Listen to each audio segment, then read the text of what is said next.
আসসালামু আলাইকুম। আশা করি সবাই ভালো আছেন। ঠিক আছে, এটা হচ্ছে নিশান সিভিটি ভাই। এখন কত হইতেছে, এটা এর আগে 1 বছর হয় না যে রিকন্ডিশন লাগাইছে।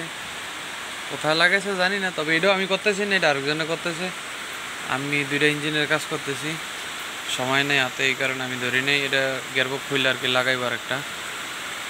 সো উনি লাগাইতেছে, উনি এর ভিতরে 2-3টা ভুল করে ফলাইছে। 2-3টা ভুলের ভিতরে আমি প্রথম ভুলটা আপনাদেরকে আমি দেখাই। প্রথম ভুলটা হইতেছে যে এটা, যাক দেখেন, অসুবিধা নাই, আমি চাইছিলাম দেখাইতাম না, তো দেখেন। এই দেখেন একটা ওয়ারিং আছে, এই যে ওয়ারিংটা খারাপ, কিন্তু এই দেখা যায় ওয়ারিংটা খারাপ। এটা সবসময় চেঞ্জ করে দিতে, আমরা রিকন্ডিশন লাগালে এই জিনিসটা করি না।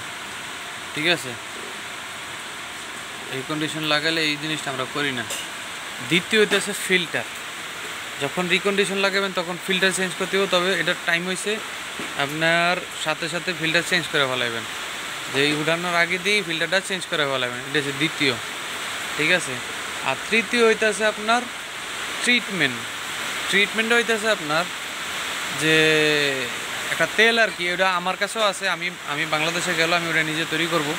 ওই তেলটা দাম বেশি পড়বো না, 1700-1800 টাকার মতো পড়বো দাম। ঠিক আছে, ওই ট্রিটমেন্টটা একসাথে দিয়া এটারে ফ্লাশ করতে হবে, বা ওইটারে ফ্লাশ অয়েল আছে একটা, ফ্লাশ অয়েল দিয়ে আগে এটারে এই ফিল্টার চেঞ্জ করে তেল ভরে, বা একটু পুরান তেলও ভরেন, অসুবিধা নেই। ওই সাথে একটা তেল ভরে দিয়ে এটারে কতক্ষণ চালান, 2 দিন চালান, অসুবিধা নেই। 2 দিন চালানোর পর আপনি ওই তেলটা ফালাই দেন, ফিল্টারটা আবার ধোন পরিষ্কার করে ধুইয়া নতুন করে আপনি আবার তেল ডালেন, আর একটা ট্রিটমেন্ট দিয়ে দেন। দেখবেন আপনার গিয়ারবক্স সহজেই কোনোভাবেই খারাপ হইব না।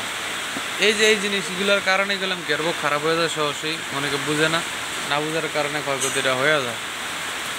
ঠিক আছে, যাক, আমি এটা যে পুরানটা আছে, আমি পুরান গিয়ারবক্সটা আমি জেনারেল করবো, বা আমি আপনাদেরকে সম্পূর্ণভাবে খুলে আপনাদেরকে আমি দেখাবো কী কী কারণে এই সমস্যাটা হয়েছে। ঠিক আছে, কোন কোন কারণে আপনার সিভিটি গিয়ারটা নষ্ট হইতেছে আমি আপনারা বলে দিই। মূলত যেসব কারণগুলো সবগুলো আমি আপনাদেরকে বলে দিই। আর আমার কাছে আমার এটার ট্রিটমেন্টগুলো আমার কাছে, আমি এটা তৈরি করার মতো সম্পূর্ণ ফর্মুলা আমি নিয়ে নিচ্ছি অলরেডি। তবে আমি বাংলাদেশে গেলে এটা পাইবেন, আর আমি এদেশে অলরেডি বিক্রি করতেছি। ঠিক আছে, এই দেশে অলরেডি টুকিটাকে বিক্রি করতেছি। মানে যার প্রয়োজন সে নেয়, যার প্রয়োজন নেই সে নেয় না, এটাই স্বাভাবিক। তবে গিয়ার ভালো আছে, চলতেছে, এই মনে করে যে আপনার এটাতে ট্রিটমেন্ট লাগবে না, বা এটা হচ্ছে ভুল ধারণা।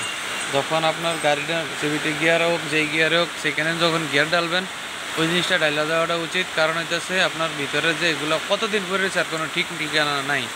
ঠিক আছে, যাক, আমি এই বিষয় নিয়ে পরে বিস্তারিত আপনাদেরকে আমি কথা বলবো। আজকে এটা দেখাইলাম, এটা খেয়াল রাখবেন। আর কথা হইতেছে, আমি এই গিয়ারবক্সটা সিভিটি গিয়ারবক্স একটা আমি বাসায় নিতেছি, বাসায় নিয়ে এটা জেনারেল করে কমপ্লিট আপনাদেরকে আমি দেখাই দেবো। ঠিক আছে, কী কী কারণে আপনার এই জিনিসটা খারাপ হয়, গিয়ে সিভিটি গিয়ারটা আমি ওটা দেখে দিন।